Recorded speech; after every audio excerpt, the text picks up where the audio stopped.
Kim Kulim, born in 1936, is a pioneering South Korean artist whose career spans over 6 decades and encompasses a wide range of media, including painting, performance, film, installations, and conceptual art. He is widely regarded as a key figure in the avant garde and experimental art movements in Korea, particularly from the 1960s onward, challenging traditional artistic norms and pushing boundaries in both form and concept. His work is deeply rooted in post war Korean modernism and has significantly influenced contemporary Korean art. Born in 1936 in Korea during Japanese colonial rule, Kim came from an age of tumultuous periods in that was marked by the Korean War from 1950 to 1953 and the subsequent cultural and political upheavals that shaped the nation's modern identity.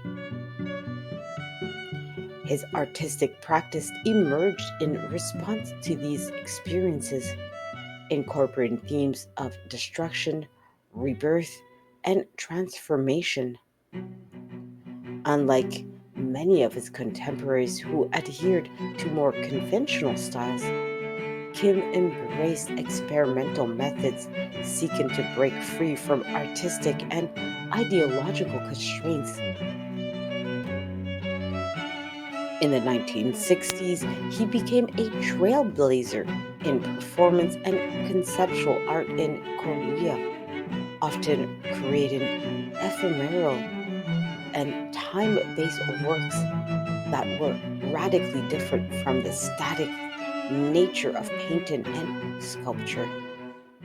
He is known for pioneering Korea's recorded instance of performance art with the meaning of 1/24th second in 1969, in which he burned a piece of paper and captured the fleeting moment on film. This work exemplified the interest in the impermanence of existence and the transient nature of art itself. Kim explored abstraction and materiality, often incorporating unconventional materials like burnt objects, synthetic fabrics, and industrial substances into his pieces. His relief series, for instance, saw the fusion of painting and sculpture, where surfaces were distressed, torn, or otherwise manipulated to evoke a sense of organic evolution and decay. His multimedia approach was further evident in his engagement with experimental filmmaking, producing short films that questioned the nature of perception, temporality, and the moving image. Throughout the 1970s and 80s, his work became increasingly political, reflecting his critique of South Korea's authoritarian regime and the limitations imposed on artistic expression. He often used minimalist forms and conceptual strategies to address broader social and philosophical questions, positioning himself at the intersection of art and activism. His engagement with the Korean avant-garde also extended to his participating in the avant-garde group known as AG, which sought to redefine artistic practices beyond Western-centric narratives.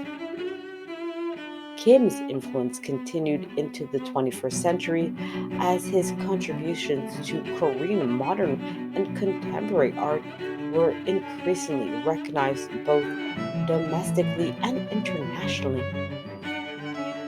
His work has been exhibited at major institutions such as the National Museum of Modern and Contemporary Art, known as the MMCA in Korea, and international venues like the Venice Biennale attested to his enduring impact.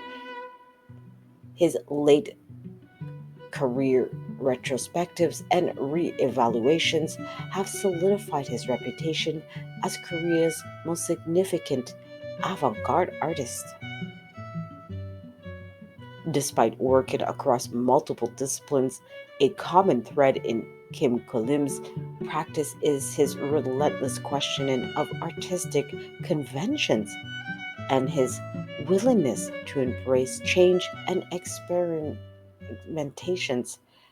His legacy is one of defiance against artistic stagnation as he continuously seeks new ways to engage with both materials and ideas. His contributions have paved the way for young generations of Korean artists to explore new forms of expression beyond traditional boundaries.